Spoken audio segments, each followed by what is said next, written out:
Is the CIA an army of individuals who have a license to kill? It's like Murder Incorporated, right? Oh, are you kidding? The CIA makes the mafia look like a Sunday school class. I mean, this is the problem with what's actually happened in Afghanistan. Look, the CIA has done in this country, what they've done to us is unbelievable. Look at the terrorist acts that have occurred. The CIA behind most, if not all of them. We had the Marine barracks. We had our embassy in Kenya. We had Pan Am 103. We had the USS Cole. We had Oklahoma City. We had the World Trade Center in 1993. Our government was involved in some of those. I can't say all of them because I don't know, but I do have documentation that there was government implication in some of these. And we'll discuss them as we go. Well, Ted, the people out there, I mean, did you know that the World Trade Center went up when it was bombed internally? That it all was put together by an organization called the FBI. Is that this is 1993? Yeah. Yes. I had and I'll show this on camera, a newspaper article from the New York Times, and it was also an article in the LA Times, by the way, and it's dated October 28, 1993, and it's a result of testimony in the trial, and the informant, the FBI informant in the trial, a fellow named Salam, a 43-year-old former Egyptian army officer. Imam Salam. Right. He was the informant for the FBI, and he recorded his conversations secretly with this. So when it came time for trial, he said, hey, wait a minute, here's what really happened. Now, he told the FBI in advance that they were going to bomb it. He was assigned, given the assignment to put the bomb together, and he went to his supervisor, his FBI supervisor, and said, we're going to put a dummy bomb in here, right? And the FBI supervisor said, no, we're going to put a real bomb. Oh, wait a minute. Let's name names. John Antisef. Was the supervisor. Yeah, he was the supervisor for the FBI, and he winds up in with having something to do with the Kenya investigation. So here's a guy who's involved in setting up the World Trade Center for to be blown up, and it resulted in the deaths of six individuals, over 1,000 injured. Nearly $100 million. $500 million. A lot of millions of dollars. Millions of dollars, yeah. And in debt property damage. Right. Now, if justice were done, the FBI agent would be not only in jail, but executed for murder in the first degree. And is the chief suspect in the attack upon the World Trade Center on September 11th, is not the chief suspect the individuals or individual agency that bombed the World Trade Center in 1993? Based on what happened in 1993, the FBI not only knew in advance they were going to bomb the World Trade Center, they furnished the ingredients for the bomb.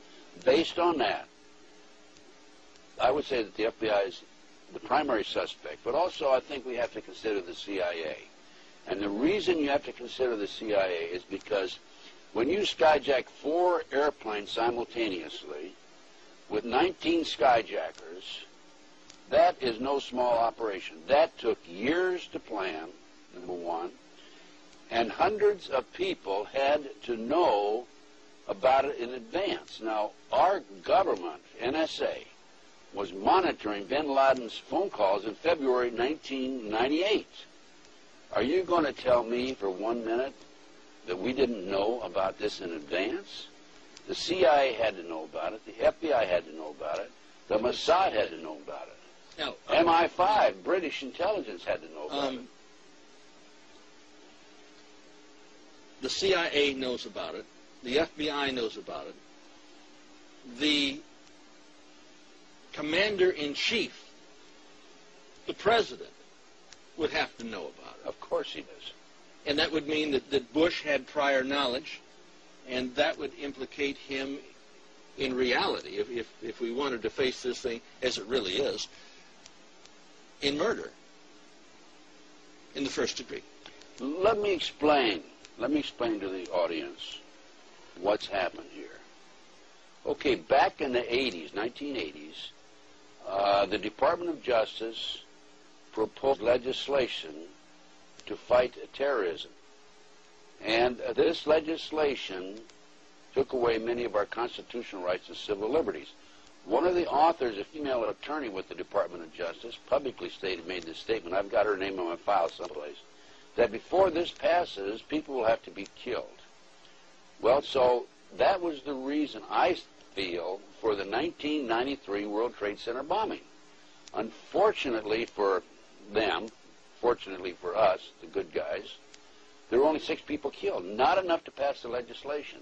So what happened is 3 years later, no, 93, 2 years later, April 19, 1995, down comes Oklahoma City Murrah building, 168 people killed. 1 year later, the anti-terrorism legislation that takes away many of our constitutional rights and civil liberties is passed. And now with the Twin Towers World Trade Center episode, our Congress is now proposing further restrictions on our constitutional rights and civil liberties. These explosions, these terrorist acts, were an excuse to pass anti-terrorism legislation. And then to implement. And then to yes. And this is what's happening in the world today. And that's why our intelligence people are not only knew about it in advance, but probably involved. There's no question. You cannot possibly have an operation of this magnitude without our people knowing about it. Now, our government, the FBI... Wait, when you say our government, and I got to challenge it. This isn't our government. Well, it's the banksters' government, because they control both political parties. The government knows the what, where, why, and when, and how. And I had a FBI supervisor brag about this to somebody else, and it got back to me, of every patriot and every militia in the United States. Now, if they know that, are you going to tell me that they're not going to know about the terrorists coming and going? By the way, this operation, based on information that's come out since the attack, the terrorist attack, was planned in England, London, England. The training took place in Afghanistan and in the United States. And these terrorists came in and took pilot training here. And as I said earlier, bin Laden's phone conversations were monitored, according to the press, in February 1998. Are you going to say they didn't monitor them after that? No. Well, wait a minute, no. The NSA employs probably 150,000 people. I don't know what their payroll is. I mean, it's the number of personnel. But they have taps on virtually everybody in America. This was part of the anti-terrorism legislation that was passed after Oklahoma City. Well, that's exactly what Adolf Hitler did when he burnt down the Reichstag. Well, why do you think